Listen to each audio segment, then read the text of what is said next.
Monday afternoon. It is so hot in Portland right now. It's almost 100. Actually, it is 100 degrees right now. Ouch. So before we get started with this next hot guest, I want to thank my sponsors at 5-Star Guitars for being with me for a long time. They have an incredible selection of guitars. They do repairs. They have lessons from pros like Jennifer Batten. So if you don't feel like going through the COVID struggle and walking into a store and putting a mask on, they're really good about the sanitization there. But if you want to shop online, they have no sales tax in Oregon. So you're going to save a bunch of money. If you're in California right now and you're looking for a great guitar, go to www.5starguitars.com. And you're not only going to get a better deal on a guitar, but you're going to shop local and support the Northwest scene.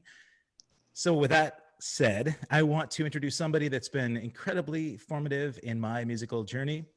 He took me as a young fledgling teenager under his wing and tried to give me a little sophisticated music education. Yeah. This phenomenal bass player and my hero, ROB KOHLER. Thank you for being here, pal. Oh, thanks for having me, Kevin. This is fun. I think I may have overwhelmed your Bill O'Reilly welcome. You want to do it again? Yeah. It was We're spot gonna on. take it fucking line. Yeah. That's like one of my favorite. It's a good one. Yeah, it's a good one. Yeah. That should have been the end, the demise and the end of him. But, pretty much. Yeah. It's funny. There's kind of a stack of things that should be the demise of certain people at this point. Amen. Yeah. Well, that's a whole different show, though. Yeah, that's a different show. Yeah. I could put 3 hours. Yeah, we're already veering off. You know. Yeah. This train is off course, man. Yeah, man. We're talking positivity, all the things we have in our control. We should have jumped the shark on those other guys a long time ago. Yeah. But, it's funny because, like, actually, historically, it goes all the way back. There's always been those kind of people. Always. Yeah. So it's nothing new. Forever. Yeah. It's just, but, there's just so much that has nothing to do with any of that stuff, and that's kind of like this absolute break, like slamming on the brakes into this this whole COVID thing for me has been like, okay, I'm gonna figure out a better way to do all this stuff, right? Yeah. Because there's no going back. It's like this thing happened, and from here on out, the world is like this now, right? Yeah. And it's going to be all right. We're going to be okay. I keep calling it a purple wave, right? We just got to get on top of that wave and just boogie board it out, because we're going to be fine. If we don't get rolled over by it, Well, you mentioned that you made sort of peace with it and you figured out ways to maneuver, or at least you said you wanted to figure out a way to maneuver. It's a work in progress. Yeah, okay. So, well, I was going to say, man, we talked about this before we went live, but you had a huge schedule planned out for the summer, and I had a beautiful spring and summer. Yeah. Right now, you're supposed to be out gigging. Where did you have gigs booked this last weekend? So this time of year, I would have just been getting back from the Stanford Jazz Workshop, okay, which I've been doing since 1991, and we did do 2 weeks online, which was really cool and like bizarrely stressful. Like I wasn't ready for me sitting in this very room at the keyboard going blah blah blah theory blah blah, and then just like all of a sudden feeling like I was by myself in a room talking nonsense. Right. Because there's no feedback, right? You're not getting direct it's input. just like and I'm like looking at faces going and they were like, the students were great and they were totally up for the experience, and there was way more positive than negative, but oh boy, it was strange. But the second day I just came back in swing, and it's just like, okay, I'm not gonna fail at this little task, because it's it's just. How long was the workshop? I did 2 weeks for. Okay. So we usually do 3 though.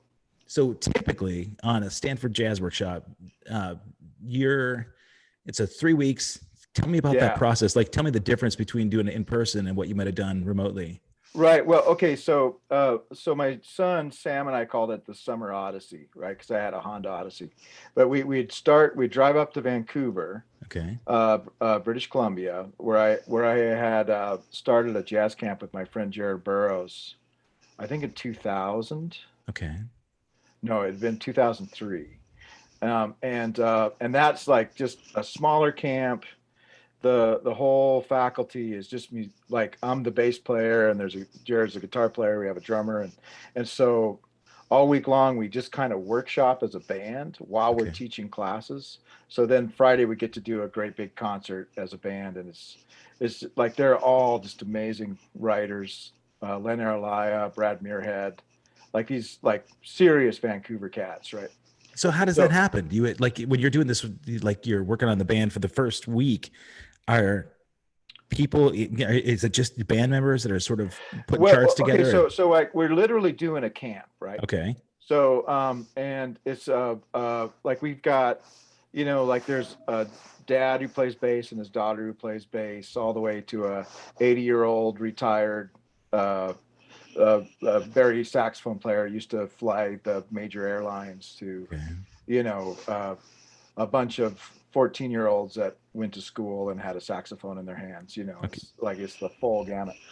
And we there's the South Delta School is right there in by the border, and Stephen Robb is a clarinet player, and he's been running it with so Jared and I just did it like in a kitchen the first year with like 4 kids, I think. And Right. so then it's turned into this thing that's like actually pays really well, and it's like this week thing. So anyway, the faculty teaches combos, and Okay. then on at noon we play a concert for everybody, and which is always kind of informal, but we get enough. Like I'll do my own concert, and I'll pull the charts, Okay. tell everybody what they want.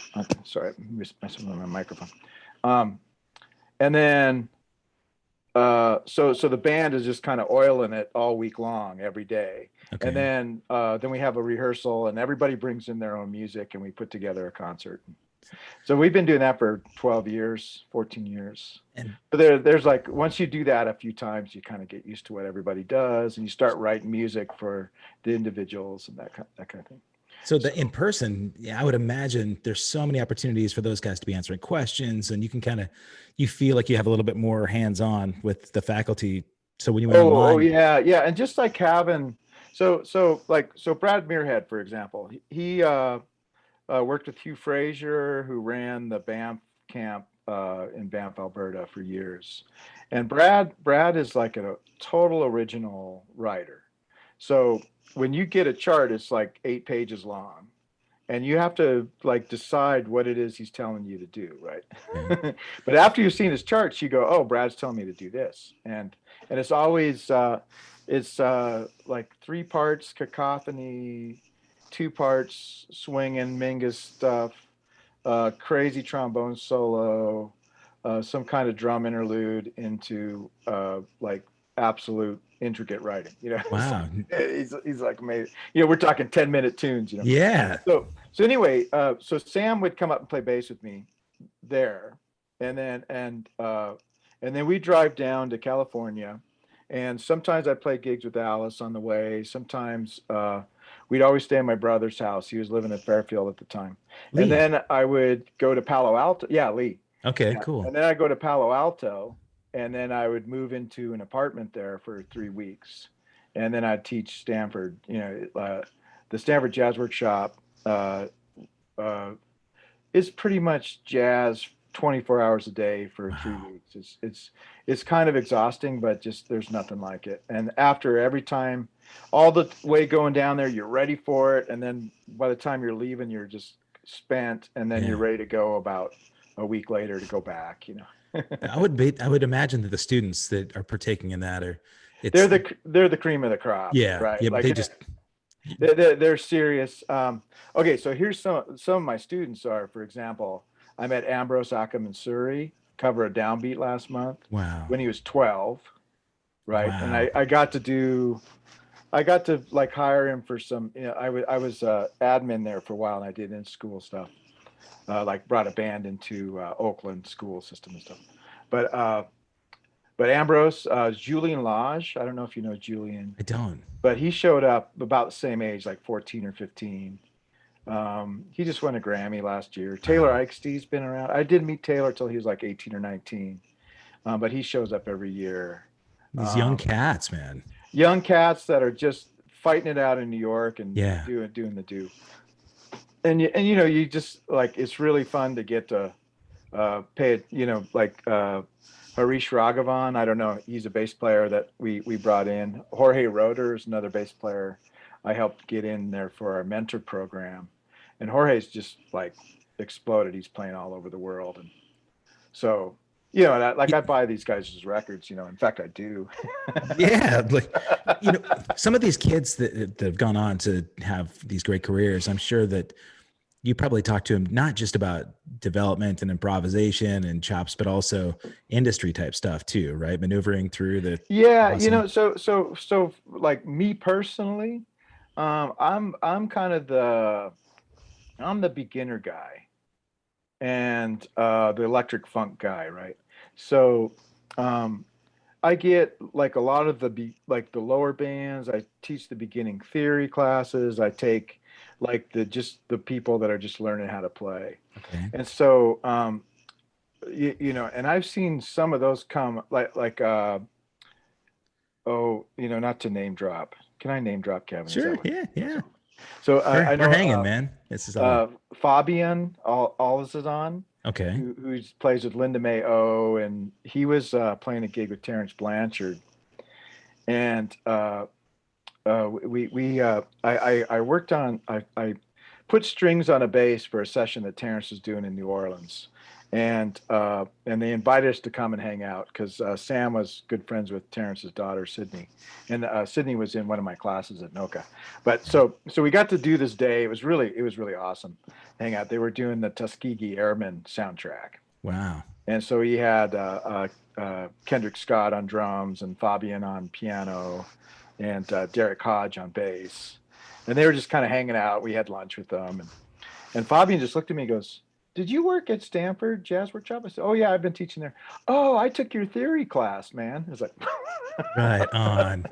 You know, it's like, well, that, you know, I didn't mess you up too bad then. Well, I was just going to say, you can take all the credit for all the success, man. That's, yeah, I mean, like, I don't think he wouldn't have been anything without me, man. That's right. Just say the address is here for the checks, you know. So anyway, Stanford has that kind of vibe, you know, where it's just a watering hole of contemporary jazz, and some of the concerts are just amazing. You know, I can't always go to all of them because I just like literally can't. Sure. Yeah. Think that hard for that long. And also like I say, I'm a beginning guy. That also means I do nonstop classes. Right. So like I have and I love it that way. Right. I ask for it. So I have a hard schedule when I'm doing it. But so, yeah. So being online was the weirdest part was not hearing jazz everywhere. And I was just in my house, you know. Yeah. So I would go downstairs and put on tunes, but and well, you know, it seemed like that it'd almost be better to not have the chaos going all the time, so you could focus. But if you're expecting it, you've done it. It's part of the deal, right? Yeah. And it's also like so like some of my favorite moments were like having lunch with Tootie Heath, and just, you know, hanging out with him for a couple hours and having him make you laugh so hard that you can't breathe, you know. Yeah. And you know, and you can't do that online, really. It's not the same. But because all these people would be in this place, and there would be like this, you know, Joe Famous, whatever, would be sitting over there, and you just go, "Hey, can I join you?" And they say, "Sure," you know, because they're, you know. So anyway, I like that part. But you know, so last time you and I saw each other was at the NAMM show. And that's right. Yeah. And the cacophony that you talked about, man, that chaos. That's not good cacophony, man. That is not. That's like working in a music store, listening to thousands of people practicing at the same time. And right. I, you know, but I was there to show my son what it was all about. Yeah. So anyways. Yeah, I did a bunch of those. So with that, I was with Steve Mosier of Moses Graphite. Right. So I've got one of his uprights, and I have, do you know Ryan Beck, Missoula guy? Okay, so he was one of my students. Yeah, he's I made him what he is today. Yeah. But he builds basses in Missoula, like killing bass player, man, like one of my favorite cats. Wow. And he put a Moses neck on my one of the main basses I play. my 4-string. And then the Sonosphere is the other thing Mosier did. Yeah. So, but I think he's kind of retired from doing like Mosier actually allowed Federa bases to Yeah. be in his space. Like he rented them like 8 feet or something. And now Federa is like the star of every Right. NAMM show. But so Mosier's been there for a while, and he's had really good success, and just your classic industry that's spitting you out And nice. and kicking you to the curb kind of stuff. Man. Too, Yeah. I can't imagine being in that part of it. I really can't, Yeah. especially now, the competition. And if you're any kind of boutique, company that has to just slug it out with everybody else that might have more money and more marketing dollars, Right. Well, yeah. The first time I went down to the NAMM, and I didn't know about Federa at this time. I knew that Anthony Jackson played one, Mm-hmm. and I'm all about that 6-string Anthony Jackson bass. I wish I had one, but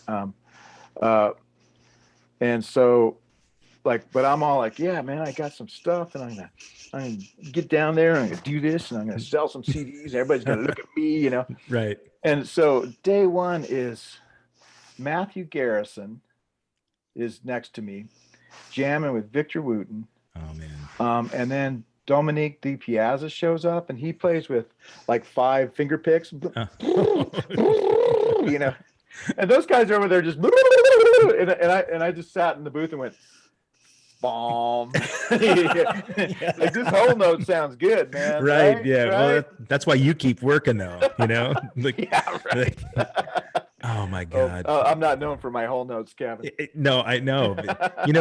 The last time that we played together, this is still something that keeps me awake at night, man. It's an embarrassing, humiliating moment that I've shared with a lot of my musical buddies that I've been known for my whole notes, man. Really. I mean, my basic drumming has gotten, really it's been my bread and butter for so long that I didn't expand a lot of my progression. Are you talking about Joe Feds, playing at Joe Feds? Yes, I am. Dude, Yeah. you rock that gig. Oh, You no, sounded man. so good.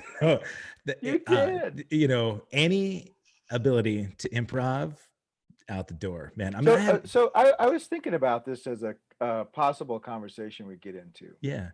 Because so and this is something I've kind of discovered over the years, is that when you've got a 4-minute pop song, there's like very specific details that go into that format. Yeah. So that it begins, it has a middle, it has the rise in the right place, it has the big of the bomb right going into that last chorus. You're like, there's like real certain details. Absolutely. And that 4-minute format, you can just like really decide that this is what's going to happen. And that's how I, when I'm playing pop music, I like to do that on bass too. But the place that I live as a musician is just having much more of a stark framework, right? Yeah. So and like an analogy people use a lot, like jazz and more improvisational music is pretty much just like the house with the frame, and you haven't even put up the sheet rock yet. Sure. You know what I mean? Yeah. And so the great players just throw a mattress in the corner and call it home, right? And you can't deny that, yeah, that's a home, right? Because you can see the framework, you can see where everything's plumbed, all the wiring's in there, if it's a good song, all that kind of stuff. The structure has not fallen down. Yeah, and it's stable, right? Right. And but pop music is more like coming in to a 2-bedroom bungalow, and you're just changing the curtains, right? Yeah. Right. Like everything else, like the kitchen is where it belongs, the couch is where it belongs, and you just want yellow curtains. Yeah. To match your red couch or whatever. I mean, it's rock and roll, right? Great analogy. Yeah. But that's so, and I think that's like one of those things where, that, because there's an expectation that when you start a tune, that you're gonna know like you kind of know the route that you're taking. Yeah. And instead with jazz, like you get spun around in a circle and just shoved out into the street. Right. Find your way home. Right. Yeah. And so I think that's why that panic, that feeling of panic sets in. because like I've played with a lot of rock cats over the years, and I just say, oh no, just play that groove, man. Yeah. And so they're playing that groove and going, I don't know why I'm playing this groove, right? Like Yeah. I don't have a context for this, Sure. you know. Yeah. And so like all that being said, like and talking about Stanford, because you know, like these heavy New York guys that have to survive showing up and knowing every tune known to everybody. Um, I way prefer like rehearsing before I perform Yeah. something, you know, as opposed to saying, yeah, okay, let's play that song. Where, Right. you know, but there is so there's a couple things. Uh, One thing my dad used to say, because like you know, our dads knew each other well, both Yeah. saxophone players and artists, and but my dad used to say that uh, at a wedding gig or you know a casual gig, he says, I know every tune that was ever written, but at a jazz gig, I want to know what it is I have to say, right? Like I want to know what I'm going to say on that song, Yeah. and it's like, yeah, that's exactly what I feel about it because um, just playing music, no problem, you know, and I think like probably at that Joe Feds gig, you were in this position where you wanted to know, like, what am I going to say on this? Yeah. And we were just saying, oh, let's just play, man. It's like it's casual, and so it's fun. So like bringing my dad like all the way around, like he played "Take the A Train" 10 million times. I don't know, there were a lot. Yeah. Um, and and I have it's downstairs still actually, where because you know he was studying all the way through, just like you and I are. We're still practicing and figuring stuff out, and but he had like a sheet of music would take the A Train and it had the melody, and in every single margin there was an idea. You know, play a whole tone scale here, change this to an altered this, or you know, like he just written all these things, and there was a great moment. Like probably the last year that he was alive, I was playing a gig in Bozeman, and a saxophone player named Andre Jamal he was from Chicago, and he was way cool, and he had been cooking at the Holiday Inn, and so they wanted him to play like a 5 o'clock cocktail hour outside or something, and we'd gotten together and rehearsed a lot, and it was really fun to play. And I said, hey, my dad's coming down, can he sit in? And she said, oh yeah, sure. So here's this old guy, you know, with the tenor strapped around on both sides, and he used to Yeah. always wore black socks with his shorts in the summer, you know. And he goes, hey, do you want to play Take the A Train? Andre said, yeah, sure, man. And so dad reaches in his case and puts up this crumpled piece of Take the A Train, and Oh, no. and Andre's just like going, oh man, this guy didn't even know the tune he wants to play, you know. Thinks he's reading charts. Yeah. Yeah. And so look, so Andre takes a couple of nice courses, and then dad like just is feeling good, and he like takes like 20 or 30 choruses, just Oh, rolling it out. And yeah. Andre just like didn't even know what to say, you know, after he was like, whoa. Yeah. He, Because it's he just, came you know, prepared with the conversation. yeah, he knew what he wanted to say in that moment. Yeah. But you know, so it's funny because that's like one of those things I tell students all the time. Where like in jazz, like there's an historic context to tunes, like how did Miles play it, or what was Ahmad Jamal's intro, or those kind of historic things. Yeah.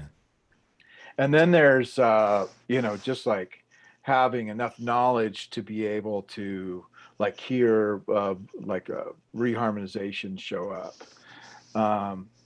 or like be able to play it in 7/4, you know, Yeah. all that kind of stuff. um, and then there's just like the how do you do it part.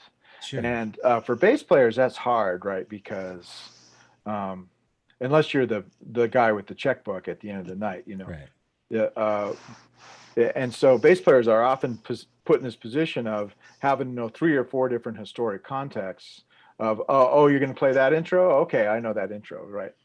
Or endings, or what key they're in. Sometimes like Bill Evans liked to switch keys in the middle of a tune. He'd go up a minor third, and like all that stuff is historic knowledge of the music. um, and so that's what I mean by I'd rather rehearse than just Yeah. like assume Just that wing. you listen to the same records I did. Right. Yeah. I, that's why when you hear combos that have just been around for a long time, the unspoken Yeah. language that's happening there, it's incredible to me.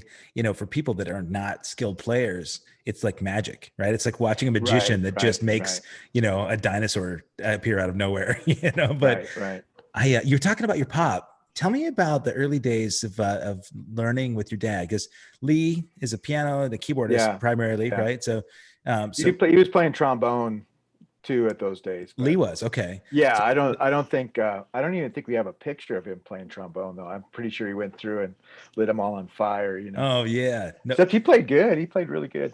But yeah, but so like literally my dad would stand at the top of the stairs and go, "Get your horns out." really, Yeah, and it was like, "Oh, get the horns out," and we'd yeah, go, and it's kind of funny, where he wasn't a taskmaster per se, but you really knew when you didn't pull it off. yeah, right. How old were you during that time when he's like yelling for the uh, horns? yeah, about eighth, ninth grade, Oh, and Lee oh, was okay, like 11th grade. So, and that's when we started playing. So I started playing with my dad when I was 14 years old, actually. When I was going into 7th grade is the first year I played with him, and I played at the BFW club and at the Eagles Manor in Great Falls. wow, And so this is like my alcohol story actually that I tell everybody. So there was a major teacher strike that happened, and my dad was one of those that just like talked to everybody and then just said the kids have to be taught. And he went into the schools, crossed the lines to make sure that the wow. kids were safe, right? This is in the early '70s. Yeah, Okay, and he got highly criticized for I'm that, sure. right? It's when I was going into 5th grade. So, and there's still some weird blood about that today. I Really? think it's just kind of Yeah, there's some guys that remember those days because it yeah. was bad. It was stupid and it was bad. Was your And pop teaching with my dad at the same time? yeah, yeah, Jerry was around doing art at that time in Great Okay, Falls. Yeah, okay, and I had him for classes too, quite a nice. bit. That's where I Okay, met your dad, right? Um, the but anyway, so uh, there was Chuck and Chuck. One was a barber. They played piano, and he played that that kind of rag, ding ding ding ding rag kind of yeah, thing. And then Chuck, the drummer, was probably so like this is mid to late 70s, and he was probably in his 80s, right? So he like he literally came up in the 1890s, right? And he had like a big kick drum with and the hi-hat was all the way down on the floor, like a actual sock cymbal. yeah. And instead of and he had a snare at a angle like that. Bet, yeah. And then wood blocks. He didn't have any Right, yeah. cymbals. Man, that's like the '20s style. Yeah, Yeah, yeah, it's a real wow. deal, right? And Dad loved these guys because they were like beautiful people and actually like really fine musicians Yeah. in that way. So he just said, sit behind Chuck's left hand and play the same notes that he does, so I can hear him better. Okay. So that's my first gig, like Wow. watching Chuck's left hand. Yeah. But the very first gig I played was my 6th grade teacher, who I just absolutely adored. His name was Paul Sen, and he taught me everything about how to teach and how to educate people, the way his style and his demeanor. He was a brilliant educator, right? But What made him so different than other educators? well, okay, so for example, he understood that everybody had different strengths and different ways of engaging with material. So he allowed it by like he would set up Monday through Thursday as like Monday is math day, Tuesday social studies day, and he'd set up these blocks, or it's like it was before the 2-hour blocks that's so popular now in charter schools and stuff. And but you could like look at that and go, oh, I want to get my English done, but it's not due until Thursday, right? But I mean, like everything was due Friday at like 3 o'clock, and he would just check everybody. He'd go around and check everybody.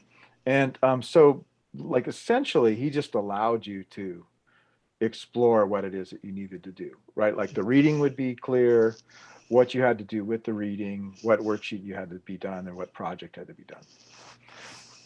And then he was able to just like move around and engage with whatever had to be engaged with, You as bet. opposed to just saying, would you please sit down and Right. listen to what I'm saying, right? The structured curriculum, Yeah. really have it. Yeah. Yeah, he just let you figure it out and gave you enough time to do it, right? You know, man, for helicopter parents like me, that really have a hard time, allowing your kids to find that kind of freedom sometimes. I mean, it's something I work on a lot with my own Yeah. kids, but Yeah. I think I was blessed to have a few teachers like that. And I kind of Yeah. forgot that was something that I really appreciated early on in Right. education.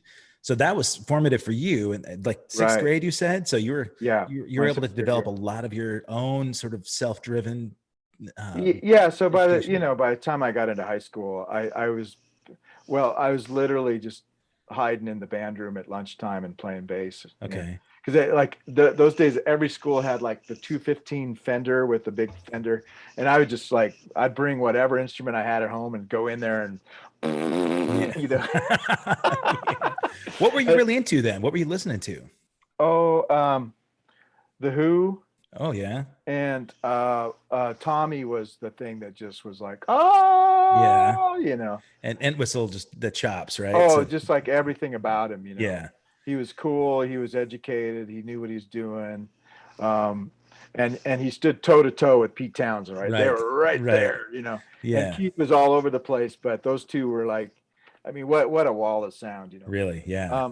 And but yeah, Entwistle, and then a little bit later, the Pat Metheny group was a really big thing for me. That White Album, Yeah. and so that's Mark Egan and Danny Gottlieb. Well, that we I was with Danny, and I have a picture of you on my wall downstairs. No. Like, yeah, we're just like going, hey, Man, you've got to send you me a remember picture that? of that. Okay, okay. I've been trying to find out what's going on with Danny because I hadn't heard anything from He's in for a long time. Florida. He's doing Okay. good. He got married to a percussionist, and they're happy. Good. They wear matching tracksuits, and Oh, that's you know that's they're cute. happy. They're a happy Man, couple. what And a he's playing in some military you know, like a show band kind of thing. really okay. Yeah, so he's doing really good. Was Um, he, if I remember right, he was a big, like Morello was his primary yeah, educator, right? So yeah, Morello, Joe Morello, man, those and hands. Will Lee's dad too. I can't remember his name. Was the percussion teacher down in Okay. Florida, right? Okay. But Sorry, I took you off tracks. oh yeah, well okay, so Matheny. Matheny. So I discovered that Matheny White album, and the very next record I bought was Watercolors, and Eberhard Weber is on that one, Okay. the German bass player, Yeah. and that was it for me because it was just like nobody plays better than that cat. Wow, really? So You know, that was the huge light on. That was yeah, boom. yeah. Just because like he plays like nobody else. His tone is like nobody else. Yeah. His concept is complete onto itself. It has nothing to do with style or history. It's just like how he heard music and he played it that way. From right from his gut, right? Yeah, Spirit, his and you know, spirit. like he's still alive. He's in his late 70s. He had a stroke a while ago, and I think after his wife passed away, I read that he just decided to just back away because he just said, I'm fine, everything's good, so I don't need to compete, and I can't play like I want to. Sure. So, but there was a big ECM that Danny Gottlieb and Pat Metheny kind of spearheaded it, and Bob Belden, I think, did some stuff. But all these ECM guys got together and did a whole concert, and part of it was Eberhard on a screen behind him playing. Really? That Yeah, so as a he sort of a finally is tribute? getting some due, you know. Yeah. But yeah, so Eberhard, and you know, of course, I have he's somebody I bring up quite a bit, and then as I went on, Jocko and you know, Scott LaFaro and Paul Chambers, and you know, and then like once you step into any like larger scene, like the Paul Chambers era, you check them all out. Ron Carter, Sam Jones, and Ray Brown, and and I've met a few of these cats over the years through Stanford, which has been really great. I was going to ask you how many of these guys have become contemporaries of yours, because in Montana you were a big fish in a small pond. I mean, you're like, and that's not to blow smoke up you or anything. You're a phenomenal player. You're educated. You were worldly. You guys had... Well, so Montana was interesting for me because, so I went out into the world, and in fact, I left my home after graduation to go to Boston to be able to get, because that was the year that the Reagan changed all of the out-of-state tuition shit, right? Like literally, you can see it. People my age just didn't finish stuff, right? Like that's my education's all over the place, right? Okay. My resume is fine because I've been working this whole time, but education-wise, I just went, screw these people, right? But anyway, so I got in the van and I went to Seattle first, and then down to Boise, but then I went to Boston because Eberhard Weber was going to do a 6-month residency there. At Berkeley? Yeah. Okay. He and Steve Swallow and Gary Burton and I never made it though. My car broke down in Cincinnati, and oh no! Oh man. Yeah, but then I did some gigs in Dayton and Columbus, and top 40 shit. Yeah, you just stuck around to make some cash, and How long were you there? Just for about half a year. Okay. But then I turned around and went back to Bozeman, and that's when In Flight started, so that whole thing was that when I came back to Bozeman, and I met people like your dad as an adult. So I have this great story, and I'll get my point is in this story where, so Bozeman, people that don't know Bozeman, Montana, the snow comes in October and doesn't leave until March. Right. And sometimes it just feels like, right. And it depends on the year.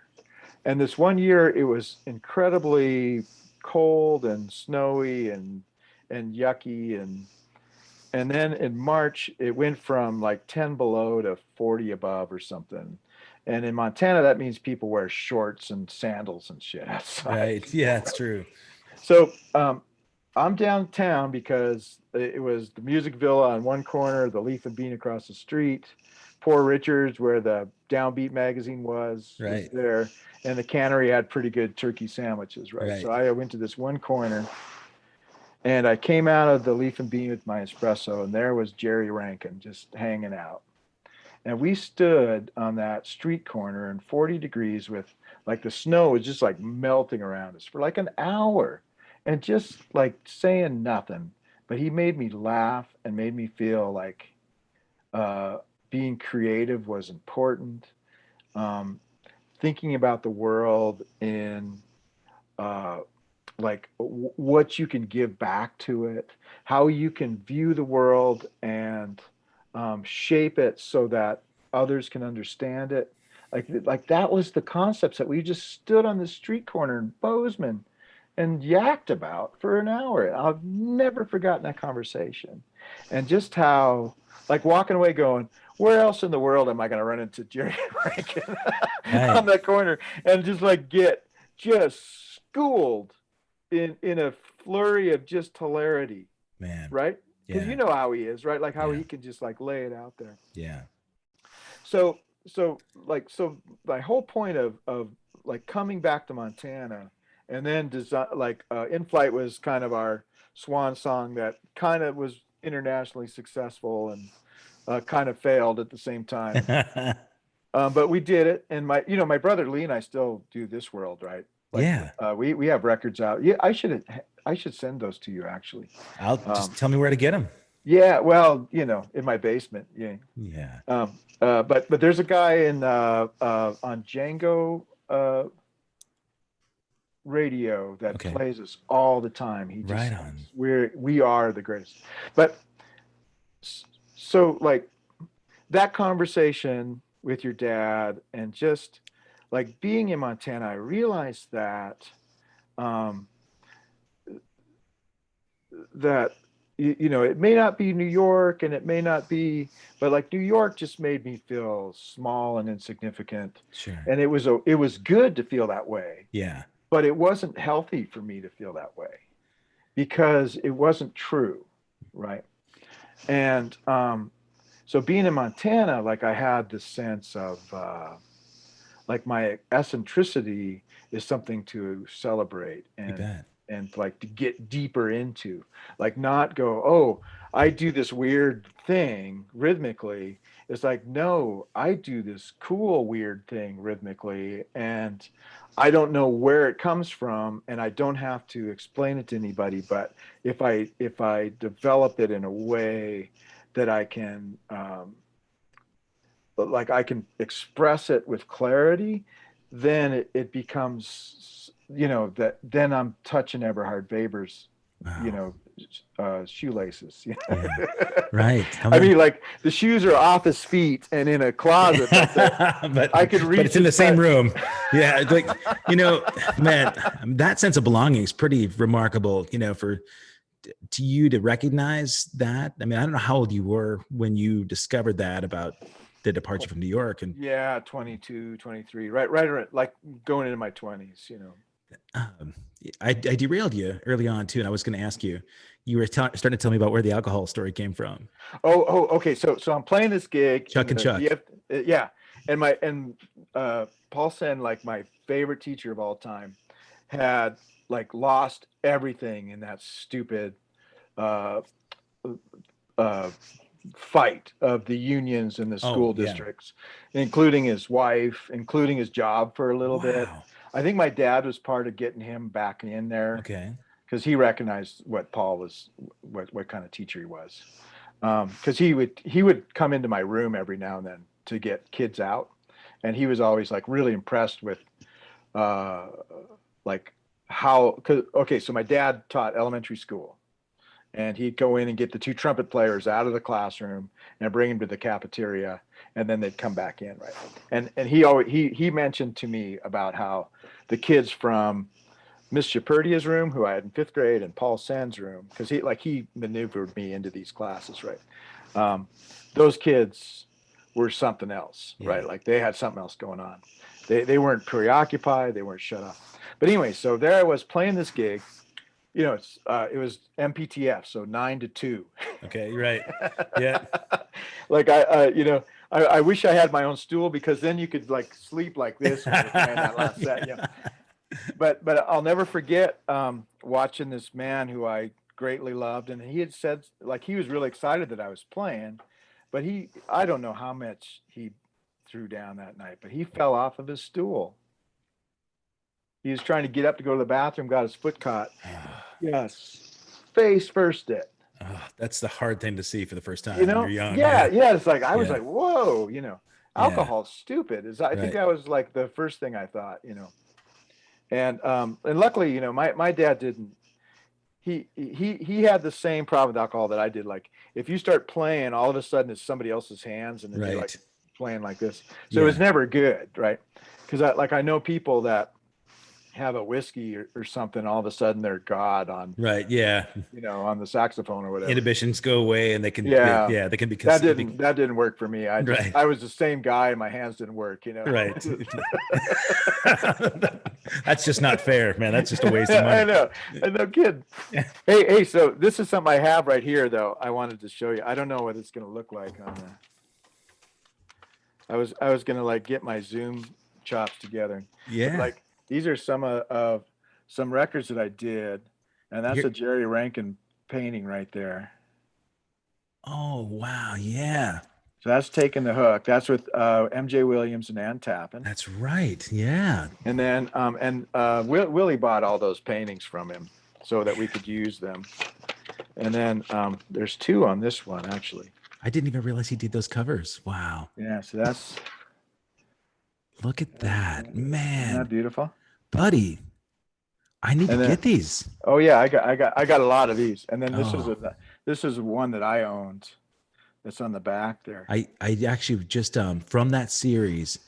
So I just did an interview with my dad. He refused to do this live podcast, right? And when I say refused, you know my dad. I mean, he's very humble. He's shy. I know exactly what you meant by that. So I didn't lie to him. I told him the camera was rolling. I just had to distract him enough so that he forgot that the camera was kind of going. Right. And I wanted to see his process, both in those prints. That last piece that you just showed, he had a series from that show that we looked at, and then so we looked a little bit about his print creation, and then his the idea behind the formation of his paintings, where his mind is right now, and then I got a lot of footage, and I just kind of cobbled it together, and I sent it to him. I still don't know if they've watched the clip, but I'm waiting to air this thing on a day off. And, it'd be great to be able to do this face to face, like you and I are doing with my pop. Right. Sure. But I know that he might get angry at this screen, and, just because it's confusing to talk to somebody in this environment. Yeah, right. So, it is. Yeah. But, how long has it been since you've talked to him? Oh, it's been years, man. Because so I left Bozeman in '98. Okay. And I don't think I've seen him since then. Really? That long? Yeah. He's in Whitehall now. They moved out. Okay. But I just saw him a month and a half ago, drove out, and it was cool. But So I also have he gave me one of I was on I think it was the Bell Park Arts Center, and I was brought in, and we did it was really fun. It was Ellen Ornitz and Jerry and oh shoot, what is his name? He was like the head of not Archie Bray, but he is a cat like that. Okay. Oh. Anyway, so we were like we juried an art show. Josh DeWeese. Yeah. Thank you. You bet. And DeWeese's, yeah. Yep. So Jerry had given me he just said, "Oh, if you want this, you can just have it." It's like, "Whoa, dude, thanks!" Right? And so I put it in kind of a half-ass frame. My sister has it framed now; it's in her house, and it was hanging on my wall for every apartment that I lived in, right? And one of the last times he came over, I think we were rehearsing for the Blues Worms. Oh, right. Yeah. And you were out of town, so I was playing drums. Oh my god! Oh my god! I could hold my own with the Blues Worms. Man. Yeah, man. After I had a good hour in me. Flash Hagen on guitar. Yeah, Flash. Yep. Oh, I love that guy. But anyway, Jerry looked at the painting on my wall, because I had a rehearsal space there in Bozeman. And so we rehearsed downstairs, and he looked at the painting in there and just went, "Oh my gosh, how did you get that paper with when I wiped off all my brushes? I think I just wiped my brushes." He was really embarrassed I had framed it. Oh my God. Yeah. He's so self-deprecating, man. But I love seeing that his work is out there, and those, whenever I see new album covers, or some people will track me down on Facebook that say, "Are you Jerry Rankin's son? I've got this piece from him that I got in, 1978, and I've been trying to find him." And it's, right. it's so that's my uncle's stuff. That one, and that sculpture, and that's my uncle Malin's like that too, right? Man, he lived in He taught at Grant High School, actually. Really? Okay. Yeah. You've got some Portland roots, some family roots. I was gonna live in Portland. I had done. Are you familiar with Dow Jones? Yeah, of course. So Rob Norman, of course, Rob Lurkine, and Dylan Vance Thomas, and Leah Gordon. And they hired me to. So I had done. They were with Scribble. They were called Scribble Beauty. Yep. And I had like a machine, and I taped them. And they just said, "Dude, that's the best sounding we've ever sounded. Can you make a record with us?" And I was like, "Sure." But then a year passed, and they fired the singer, and Matt Brewer left, and Dylan came on, and they were a crazy bunch of people. But mostly Rob Norman's a freaking genius, right? Hollywood. Yeah. He changed his name to Hollywood, right? Yeah. He's in London, actually. Is So he? I just showed him a picture that he had given me because he owed me money for a lesson, and he gave me this picture, and I saved it this whole time. And I noticed that he has a show in London somewhere. So I like took a picture of it and said, "Holding this hostage for $1 million." Nice. And he just went, "Oh man, just throw that away." I was Yeah. like, "No, not going to, man." It's great to know that he's doing well. And I think Rob Lairkind Yeah. moved back to Bozeman as well, right? Lyricines in Bozeman, and I haven't seen him. Like every now and then he pops up with Yeah. a like on Facebook, but I love that guy too. What a great drummer and human Yeah, being. man. But anyway, so I went out to Portland to do Dow Jones, which was a pretty successful record actually. As a producer, it was such a democratic process that literally we had to like shut down the whole mix session for 2 hours because Dylan didn't have the right reverb on 3 measures or something. Yeah, it was that kind of thing. Um, and then they broke up on their way to their tour Of on course. the East Coast, you know. Oh my God. But Yeah. anyway, I was going to live in Portland, and both my girls were born at that time. So this is like 91. No, it's Right. 93. And I had scoped out a couple of apartments and figured out where to put my stuff. And so it was a Stanford thing, and then I went to Portland, right? Like I'm always like Okay. summer thing.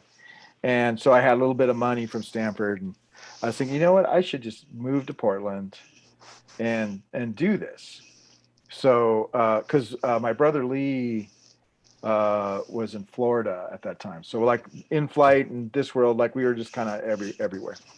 And but I came back to Bozeman, and I'd gotten in at like 2 a.m, and there's a school called Headwaters there Yeah. that Eric Funk and Timothy Tate had started. Right. And and Eric just like said, "Oh, you want Rob to do the music?"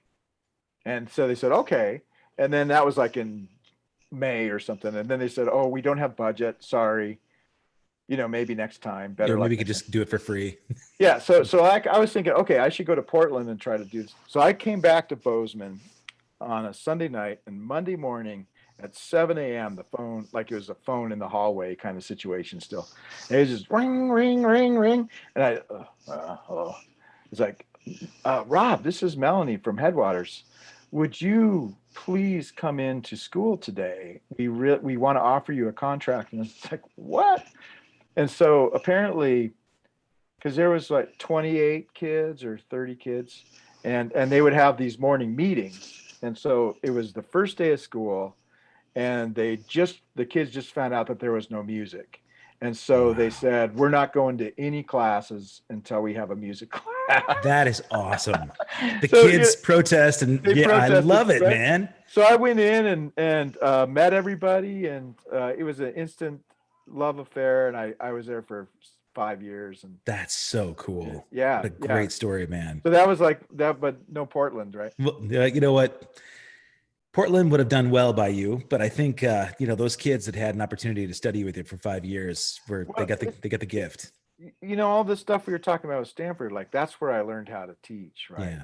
Because again, it was the same situation I had with learning, is that here's your classroom, good luck, and Yeah. and that was it. That was my like it wasn't until as this progressed, like I learned about, I did a lot of actual technical work with that because they became accredited in those 5 years that I was there. So when I went to Eugene, I was following my ex-wife out. She was doing graduate work at U of O in Eugene, Oregon, and that's when we played at Joe Fed's. But when I went out there, and there was a private school that was in the middle of accreditation, and I walked into the interview and just said, "Oh, well, I just wrote a curriculum map. I just did this. I just did the meet, and they just said, you're hired, Wow. So like it was like a trajectory that happened like this, Yeah, man. and now my trajectory No. No, well, okay. So, It's more like this. well, the thing is, I mean, like if you weren't, if everybody's life hadn't been uprooted like this with a pandemic, how much balance do you have between education and performance? I mean, like, how's it split? Well, so for me, I don't think I can be an educator without being a performer. Okay. Because I'm not going to talk about a subject that I'm not practicing. Yeah. Right. Yeah. And so, like all the time, like, and as a performer, you never like have it figured out, right? Right. Your gear's going to fail, the bus is going to be late, Right. you got to rent a bass, like all that stuff. It just never stops, right? Yeah. And that's part of the fun and part of the journey. Yeah, and it's how you feel like, oh, I'm getting better at this because I just learned this group of tunes and didn't fail, Right. And so, like, to me, I don't have anything to say if I'm not in the process of learning this stuff myself. Right. Because so another thing my dad used to say, you'll appreciate that. This whenever I'd complain about the piano player missing a beat or the drummer dragging or whatever, he just his only comment, and it took me a few times doing this, he'd just say, "Music is the master, Robbie," and that's all he would say. And I just go, "What the?" I just sit in the back of the car. Yeah. And he didn't even hear that I was complaining about the piano player, And then as the years went by, that music is the master is a fact. And I brought this up at, like, when I was admin at Stanford, I'd have this thing where some alto player would think he was better than the rest of the band.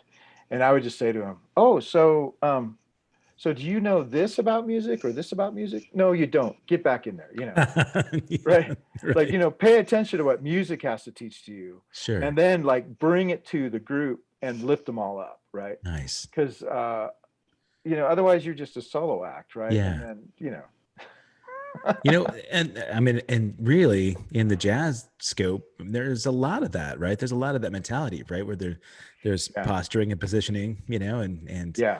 a lot of like self-driven ego, because they're spending time working on chops and right. Well, there's a solution that if you get really good at going, that people are going to think you're good at something, right? And like we all know is like, oh, dang, that guy is good at that. Yeah. But there's nothing like a melody that just makes you want to cry, yeah, or a groove that just makes you want to do this. Yeah. But that takes as much skill. It's just a subtler thing. It's not as obvious. And it seems like the grumpy people of the jazz world, that's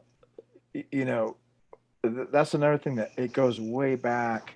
These cats have just kicked our ass from the 20s that could literally sit at a drum set and do stuff that you have no idea how they're doing that, right? Yeah. And that's always been that way. The number of people that compose music that is just beyond comprehension that we'll never hear, or if we are lucky enough to hear it, like that just never ends. So in that kind of scope, one of the things I always used to say is that Van Gogh could only sell one painting in his life. I ain't got nothing to complain about. Right. Like I don't know what I'm whining about because I've been really successful at being a musician, being a player. People asking me like, well, how come you do this? Teach me, and so, what is there to complain about? But well, again, it's all perspective, right? People that wake up feeling like they're victims, or they tend to stay that way. And right now it's kind of, really apparent. Musicians that have looked at this global pandemic and felt like, well, look what it's doing to me versus how am I going to adjust and find something else with this. Right. And it's really cool that you were able to teach a virtual workshop. It was right. And I did complain about it. Well, I mean, because, well, no, I I mean, did whine. In fact, I think I started the show off by whining. But well, no, I mean, I'm really grateful that it was God, there, and that people like figured out a way to organize it, because it was mammoth, right? We're yeah. talking 250 kids a week, Oh man. some 50 teachers, and just an outrageous schedule, and it worked, right? It was fine. It's not ideal. I hope it's not the new normal, but it's The also not giving up and just saying, "Oh, cancel. I mean, yeah, that's the thing. That's the whole thing, right? yeah, Because education shouldn't stop just because there's a huge speed bump in front of you, right, right? right." And And making music shouldn't stop either. no, I right. mean, Yeah. I let it to me. I yeah, really had a tough time with it, man, because I'm driven so much by interaction on stage with my bandmates, sure. Hmm. and so our last show too was that last week in February in BC, and Hmm. we had so many gigs booked right after that, and I got bummed out. I realized it wasn't that I didn't feel like woe is me. I felt like woe is our industry, and Yeah, and yeah. I kept waking up looking at all the cancellations on the calendar and thinking, Oh yeah, yeah. It happened for me like in a week. It just yeah, went boop, boop, boop, boop, boop, yeah, all the way until September. Like, it's it's like, oh, it still happens, but yeah. I still haven't lived through the cancellations, right? I'm just not looking at them all anymore. I had to look at something else. And these conversations I started doing helped me because I'm reconnecting with people that I missed that Yeah, influenced me yeah. so much, and It's a I, great idea. it's I, been I watched a cathartic. couple of them when you contacted me. It's really fun. It is fun, Yeah, man. And yeah. I think about my real formative days of discovering unique in original music.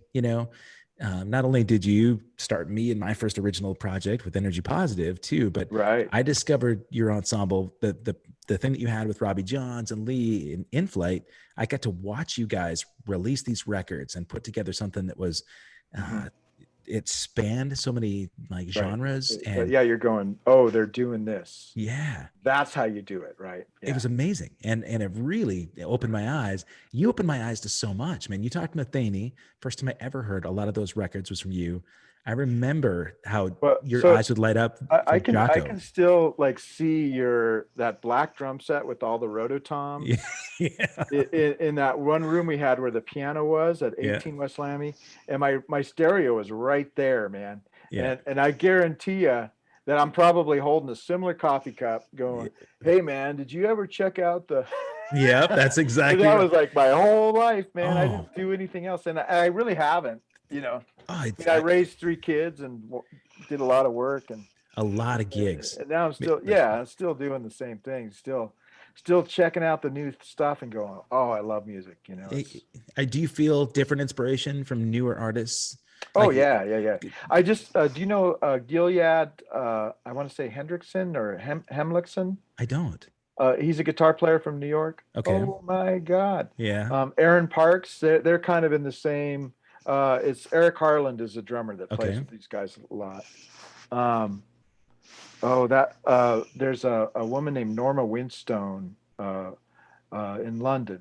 She was married to John Taylor, so it's like an ECM Okay. vibe. And she over the years she's put lyrics to Kenny Wheeler songs, which is a big deal in especially my Vancouver group I was talking about.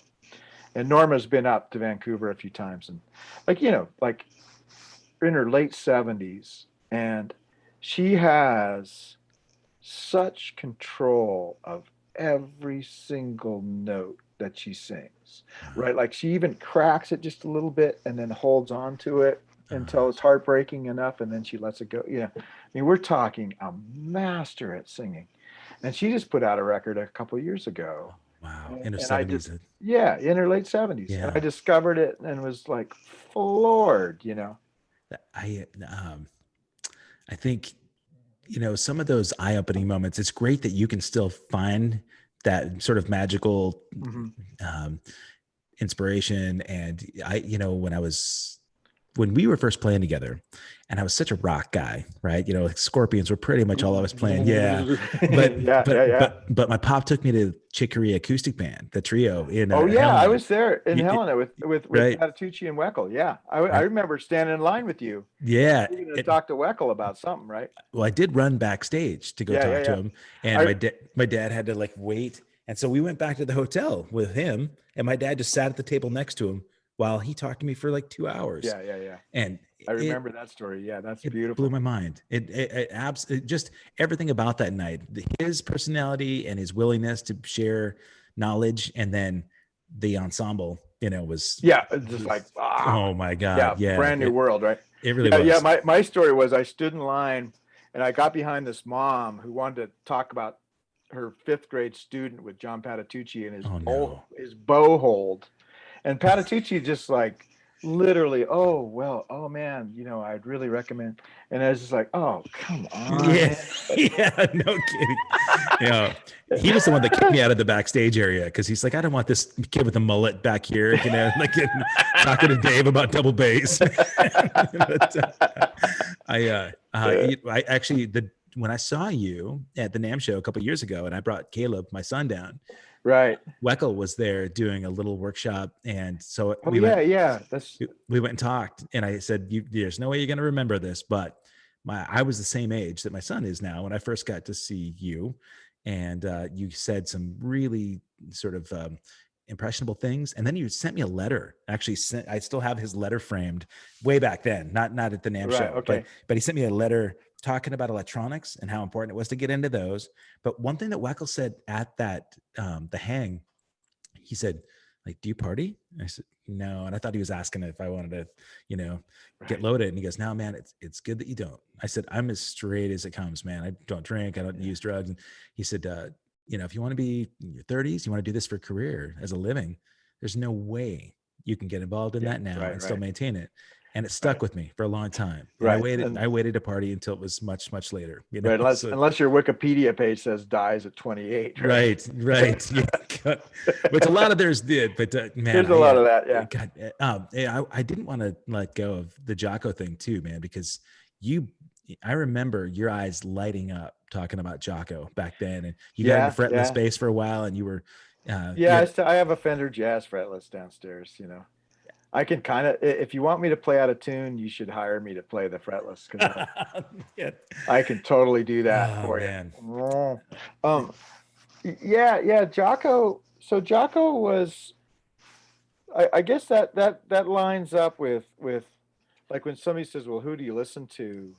It's like, I listen to the people that I'm hearing something that I've never heard before. Yeah. And it's just not, like they might be in a like a genre specific, like jazz or fusion or rock and roll or whatever. But like there's every now and then these people come up and you just go, I have never heard music played like that. Yeah. And those are the people that interest me. Because that's all I want to be, right? I want to be.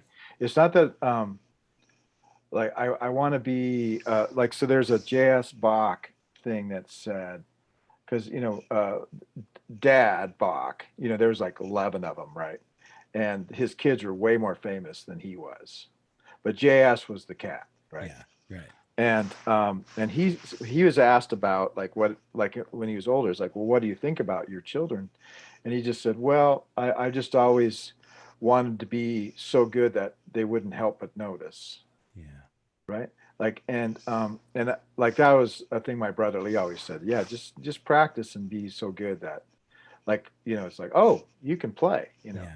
and that's so the next step would be, oh, that's interesting. I don't, I've never heard that come out of a fretless bass before. Right.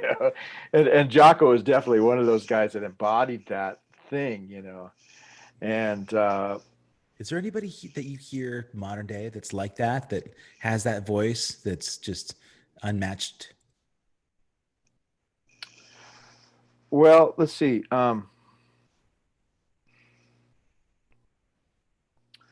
Well, so Carlos Bentavant. Okay. another Chick Corea. He played with Chick Corea's band, Okay. like oh, who was playing drums in that band? It's the he calls it the Spanish band. It's got Jorge Pardo, but Carlos Benavent and Gabriel Garcia Fons Oh yeah. Yeah. is like, oh, Yeah. Right. unbelievable. But they're my age, right? Yeah. Or older. Actually, Carlos is about 5 years older than me. I think Garcia Fons is maybe a couple of years younger. Um, but yeah, those cats are like, I've never heard music like that before. Yeah. Everything they do is just like, thank you for doing Wow. that. You know? So I think Hadrian Freund Okay. is like really a special cat. I don't think he's like really shown up yet, even though everything he does is really happening. Borgen Meyer, he's a ECM Heard his guy. name? Yep. Really interesting musical concept. And again, but like, see, Borgen's my age too, I think. But Hadrian's like in his 30s. Wow. And, uh, I think like in the jazz world, like Ethan Iverson, the Bad Plus, Yeah. like really does things. Mark Turner, he's a saxophone player Okay. that I think is really unusually interesting.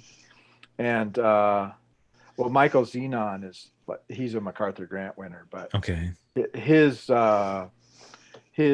able to take new and old and put it together is really phenomenal. Daphne's Prieto. Okay. See, Um, this is for me. I have this memory of hanging out at Cactus Records and just having you inspire me with more. Hey, you know what? If you've heard this, you should check this out. That was always your right. thing, Yeah. and Yeah. it was one of my favorite things to do. I wish I had an afternoon that we could do that at I Cactus. know. Well, we Right should now, do it. We you should do know, it. We can I do it online. is there anything in Great Falls like that? There's no great, no, No, yeah, there's nothing. And it's not the same thing as like looking at Amazon, it's just yeah, not at all. because they keep like wanting you to buy kind of blue again. Right.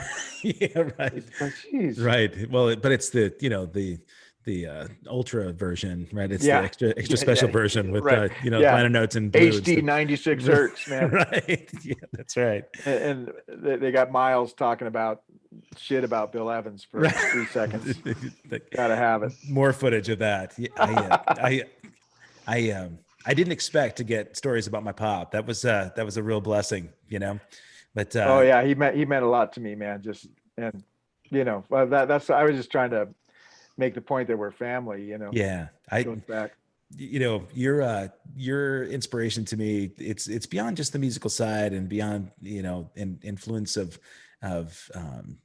bands and musical tastes, but I really felt like there's an element of dignity, decency.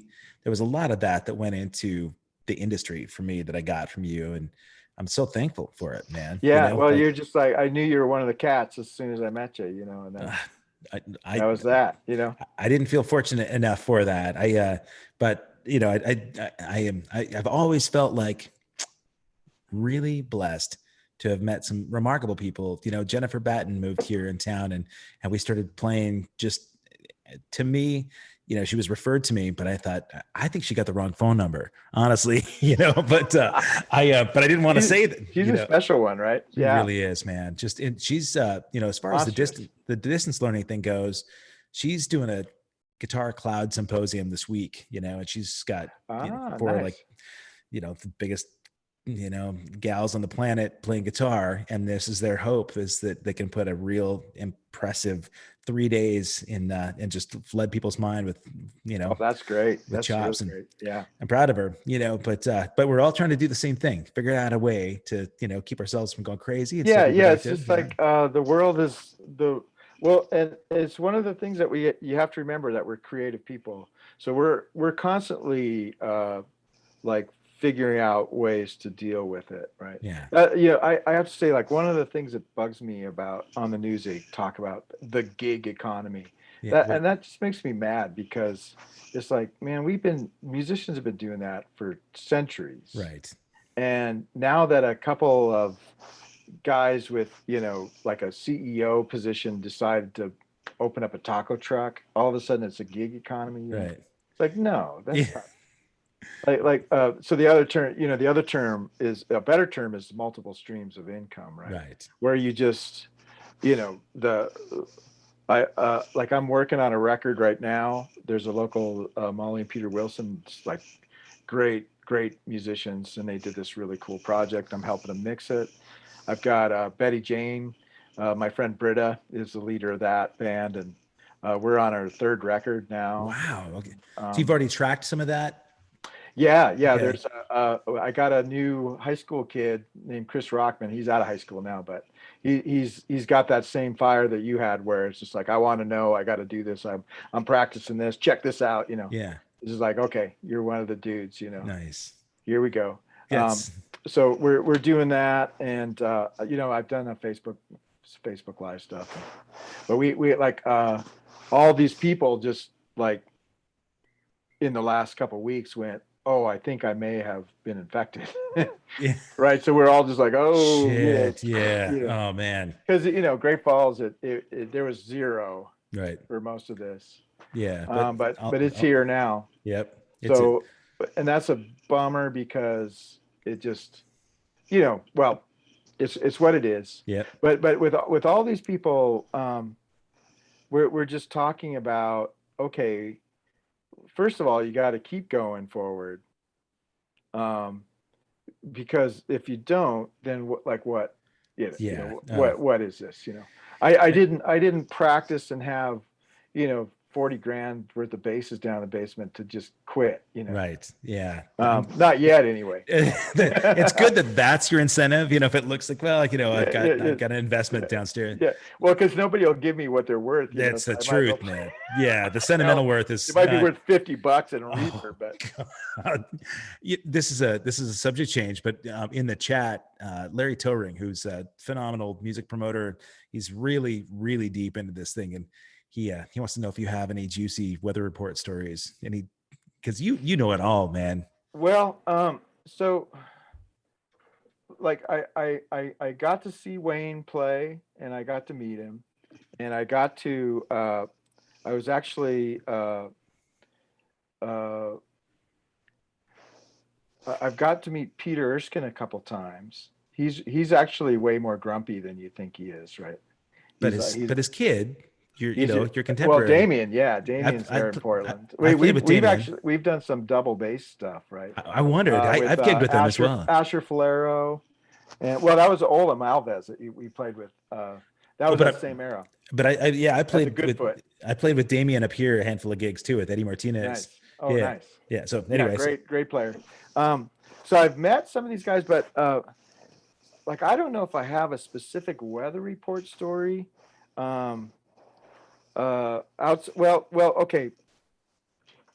It's shall we say it's I'm going to connect it together. Okay. So Stanford, Ndugu Chancellor was a regular down there. Wow. And I was always the funk guy. So whenever Ndugu played, I would play bass with him, which I loved. I don't know if he did. Yeah. Wicked player, man. But like some of the things we got to do, like one time we got to play with Kebmo. That was I have it on video actually. Nice. I'll wait until someday I'll release it. And a couple things like that. And then Ndugu was really an interesting educator because he kind of came from that, and like he literally was playing with Miles and Santana when he was 16 or 17, right? So like he had he didn't have like a real sense of a nurturing of a beginner. It was more like get it together, kid. Right. You're 15, He thinks everybody's an asshole. Yeah. And like got to get it together, But but every year that we would do a staff meeting, and every time I get up with Ndugu, and I think he enjoyed that because we got down every time, like we got as funky as we could. Because usually that week they were just New York guys playing upright and wanting to swing, Yeah. And so I was the one guy he could count on. And then one year he brought in Alfonso, and Patrice Rushen, and that was really awesome. It was the only time he got to do like his own thing. And Okay. it was really a beautiful day. And Alfonso was way cool, and I got to hang with them a bit.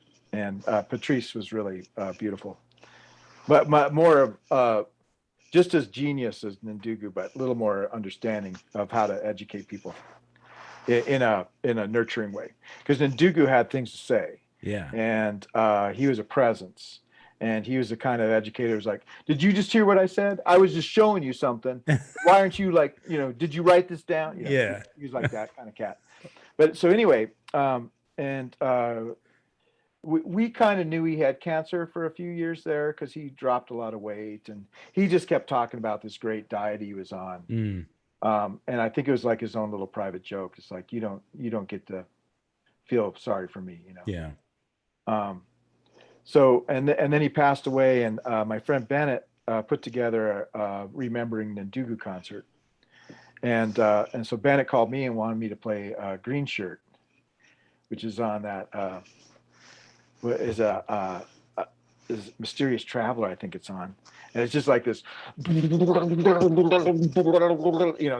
Alfonso and Ndugu, and it's just a great freaking tune. And so I got to play. Allison Miller was on drums. Wow. And we just tore it up, man. Oh. It was so much fun because I'm playing with musicians that can play literally anything. Allison Miller's at the top of her game, Grammy Award, this and that. And Bennett Pastor is like one of those cats that if you knew him, you'd hire him just because he's cool and he can play anything. But he's not famous, but he should be, Right.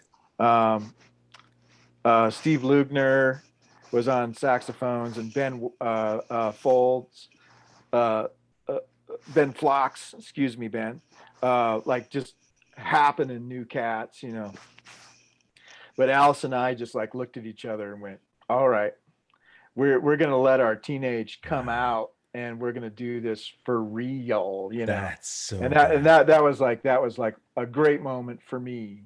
Yeah. Just because I got to do that. And then Patrice Rushen got up and we played, I don't remember the name of the tune, but it was like a wow, wow, wow, wow, wow. And she played the bass part, and I got to play it sing over the top. So yeah, that was a good night. But so, yeah, that was as close as I got to Weather Report, was hanging with Ndugu once a year. Yeah. No, that's as close as. Yeah. God, you never got to meet Jocko. No. So I do have a funny Jocko story. So Jocko was playing in Denver. What would be the auditorium? It was a big auditorium, and he had Omar Hakim on drums. Oh my This God. was a deal, right? Because everybody's going, Omar Hakim, you got to hear this cat, right? Yeah. And so, but it was a Sunday night, and I was playing this trio gig. It was only a $50 gig, but it was every Sunday, and we had been doing it for like 3 months. In Denver? In Denver, yeah. Okay. At McCovey's. Okay. The first time ever as a white guy walking into an all black establishment. Yeah. I walked in at 19. It was like, oh, everybody shut up and turned around and looked at me, But I won him over by, You could play. Playing an out of tune fretless, But so we had been doing this gig for 3 or 4 weeks, and Tim McLean was the leader, and Tony Black was the drummer, and he's a good friend of mine. Played with India Airy and a few people. Nice. He's just great player. But anyway, he just goes, yeah. So Rob, I'm thinking, it's such a bummer about not being able to see Jocko and Omar Hakim, man. It's just such a drag. It's like, yeah, I know. I don't like. Should we get a sub? He goes, oh no, we can't sub this gig out, man. This is like the week before. Yeah. You got to do this gig, man. It's really important that you do this gig. It's really important that you keep this gig, that you show up and you do the, so he's talking, he's like, yeah, okay, Tony. I'm 19, he's 26 or whatever. So anyway, I get to McCovey's that Sunday, and I'm kind of bummed because I knew Jocko was in town, and I was going to miss it. And I walk in, and there's this weird looking drum set, and Tony comes up to me and goes, hey, Rob, I want you to meet my friend Tim. He's sitting in today. Oh my God. Have a good one. I gotta kill you, Oh you know. And like man. I chased him out to the parking lot. He's going, oh, I got tickets, man. Oh, that He sucks, he was man. just totally messing with my head, you know, because Oh he my. already had the tickets, Oh, right? like God. He just wanted me to feel bad. So you But never. Oh I man. so I never got to see him. And then because that Oh. was 83, 84, Okay. and so he passed away 86, right? And uh yeah, I didn't get to New York until after he was gone. I went Wow. like a summer after, because that's who I would have looked for, you know. Yeah. But okay, so It I would have been got a one bummer more. to see though. I do have another Jocko story. Those Um, the end years though, man. If you got to New yeah, York, that might not have been the time to see him. it would depend on what day it was, right? Right. Yeah. So, and speaking of those end years, there's in his Bill Mikowski's biography, it's Lenny from Colorado, right? He lost the Holiday for Pans tapes. Right. Lenny from Colorado. So that's actually Lenny Charles, and I played a bunch of gigs with Lenny, Wow. with Tony on drums Okay. actually, because Kim Stone, I don't know if you know him. He plays with Spyro Gyra. Okay. He plays with Mark Rains too, my friend Mark, quite a bit. But Kim had just gone out with Spyro Gyra when I showed up in Denver, and he and Lenny had put some money together, and I think they had snorted it all. Right. I think Tony bought a new drum set, but they didn't get the record done. Wow. And so, and Lenny knew me from this. So this is actually 1990. This is a little bit later. And Lenny knew me from when I was there during that time, and I played a bunch of gigs with Lenny. And I was kind of a little bit. He was, I think, probably bipolar, but a really talented guy. He was one of the first graduating classes at GIT. And, Wow. but like what I found out about Lenny is that he talked a good game, but rarely did the money come in or the gigs, you know. Yeah. And in fact, I think he still owes me a couple $100. Yeah. but so between these two times, Lenny had literally moved out to New York to be Jocko's guitar player. Wow. And so in that Bill Mikowski book, they're talking about Lenny from Colorado climbing up a telephone pole to get electricity so they could do a concert in the back of his van, right? Like, so that was Lenny Charles, man. I played with that cat a lot. And he didn't actually lose the tapes. They were in the van, and Jocko had wandered off and got put into Bellevue. Oh. Right. Yeah. By Peter Erskine's dad. Yeah. Right. Yeah. And Lenny didn't know this, that he was gone. And apparently somebody just came by and said, hey, yeah, Jocko wants those tapes. And so he's, oh yeah, they're in the van. So he didn't lose them. No shit. Somebody They lied. Wind. Yeah, somebody lied and caught Damn wind. it. So yeah. Wow. But they're out, right? You can hear them. No, really? They weren't done. Okay. Yeah. Yeah. That'd be great to hear the good scope. Oh, it was there's a guy, Lawrence Cottle. Okay. He's a London cat. He played some of the tracks to finish it up. I think it was Lawrence. I'm pretty sure that's right. I'd love to check that out. Yeah, I've got it in a box full of stuff downstairs. It didn't excite me. I need to come out and look through this box, man, because you've got these you got in-flight CDs, I'll bet, in there. Yeah. Well, we never did get our Montreux done. You never did the live at the Montreux Jazz Festival. Yeah. We put it on 2-inch tape, and we were flawless at that point. Yeah, but we never missed, right? Wow. And we had a whole bunch of brand new tunes. I have a DAT tape of the concert we did in January for ASMSU. Yeah. After Montreux, I have a DAT tape of that somewhere, or it might be cassette. I was at that show. Yeah, and that was the last time we ever played. Well, no, we played one other gig in Leaf and Bean like 6 years later. Really? Yeah, it wasn't the same. It wasn't the same thing. The 2-inch tape that you've got from the show, who's got it? Robbie does somewhere. Okay. Or at least he thinks he does. Is he in Bozeman? Yeah. So I sat in at the Plonk, one of Eddie T's gigs. Okay. And Robbie came out and saw me play, and I don't think we even said boo to each other. since like 98, 99. Really? Like it's occasionally, Yeah. like I'm friends with his wife, and it was really funny because his wife was really sweet, and she kept saying, "Oh, you're the nice brother, right?" Oh. It's like I said, "No, no, that's my brother Lee." She goes, "Oh, no." Robbie said the other brother's a hot dog. It's like, yeah, that'd be me. That'd be me. And she's like, no, it's the other brother. And then Robbie showed up, and I said, "So Robbie, Kathleen doesn't think I'm the hot dog." He goes, "Oh yeah, this is the hot dog. This is the guy." Yeah. It's good that you can laugh about it now, man. You know? Well, we laughed. We were never. It was always outside influence that wrecked that band. Yeah. It wasn't the inside. That's oftentimes the case for bands. Yeah. A lot of. We showed up in Montreux with 12 people, man. It was a 3-piece band without a drummer. Even we didn't even have a drummer. Yeah. We could. And that's like one of the things that I think I got the hot dog name for, is because I got mad because so my girlfriend Jill came, who was pregnant with my daughter Maya, right? Right. Her brother Jim came. Yep. Morgan Scott came. They all came to Montreux? Yeah. Oh, Dale and Tammy Lawson came. Brad and Susie came, and Peggy. So we had 9 people there besides the band. 12 people. And Robbie was doing all the money, and Lee, my older brother, would say, "Just trust him, man. He's fine. He's cool. Everything's cool." And so we, after we did the recording, it was in what they called the casino room, and they said, "Hey, can you guys play closing night in the casino?" Because we had we did 6 gigs, and they were all like these crazy little places. Wow. Okay.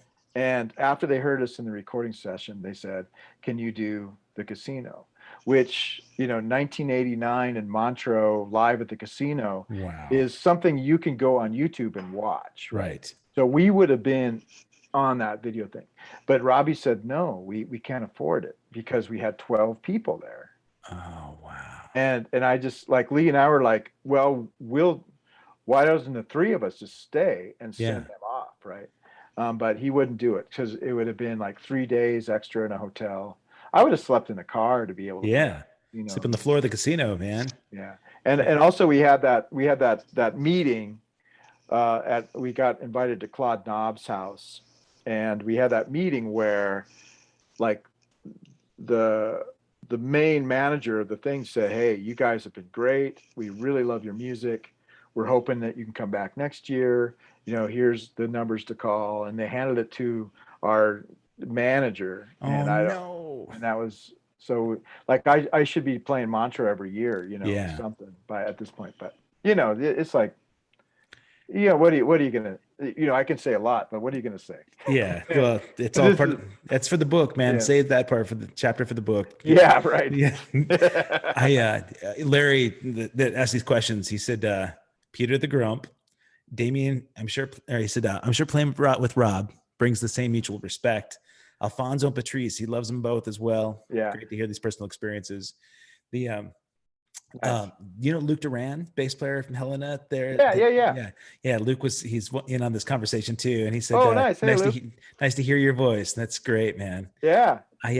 It's a lot of that's Cactus Days there. Yeah, that's exactly right, man. That's Luke and I actually moved out to Portland together to play. That's right. I remember that. And we just went back and tracked. What was the name of that band? Well, wasn't it like a Dan Smith band or something? It was Dave Rummins. We were playing. Dave, okay. Yep. And then we went out, and they changed it to Gravity Frog when they came out here, and I left it to do a different project. But we just went back and recorded it with Gil there in Bozeman this time last year. Cool. So I remember Luke being a really happening player. Great player and great human being, man. Yeah. But I owe it all you, bro. So I appreciate that. And I should go. Is there a check in the mail or? Yeah, well, it's the same check that it was owed to you from Rob Norman. Like my Spotify, my 5 cent. Spotify you got 5 cents more from Spotify that I'm getting. So I don't even they don't even know my name on Spotify. So That's yeah. Well, or you should said that they? you and Lee have there were separate releases though that you and Lee did, and you've got recordings of Yeah. that. So we did. Our first This World was with Mike Blessing, Okay. and we did it all there in Bozeman, right? In fact, I was like helping him wire up the studio when we did that one, and then he just decided he didn't want to be in a band, and he did all these other things, and now he's painting. Right. He's quite a good painter, actually. Sure. And we've hooked up a few times here in Great Falls at the Russell Art Gallery, Oh. the Russell Art Auction. Okay. 'Cause, I'm like playing in the band during Yeah. stuff. But and he's come over to the house a couple times. But and then the second record, and every year we've invited Robbie to play, and he just doesn't respond. So so then the second record we Robbie's calling in right. No, I'm just kidding. Yeah. I know. I wish he would, but anyway, like the last time I talked to Robbie, he told me that he didn't know why he didn't keep it going. When he thinks about it now, he doesn't remember what happened, and I don't either, really. And it's too bad because there was magic. That was a magical combination of people. But then our second This World, Celestial Skies is called. We had Clay Green and Mark Rains. Nice. Both played drums on that, and then we just did another one, and both Clay and Mark play on that too. Oh. Everything was remote though. Nice.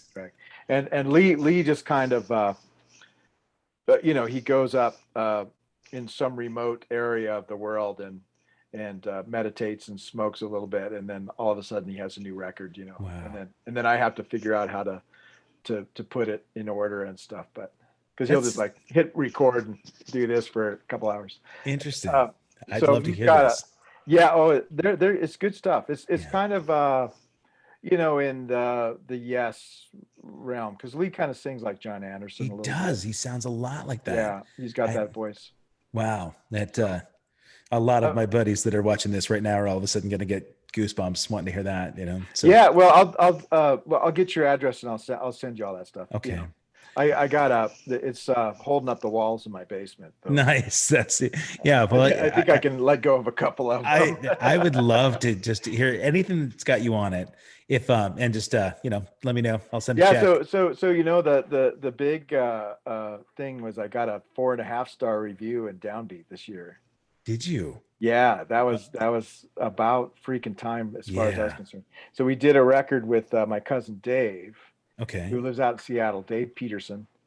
And Dave was like a house guy at Parnell's. And so he played Chet Baker and Joe Farrell and all that stuff. And then taught at Cornish forever.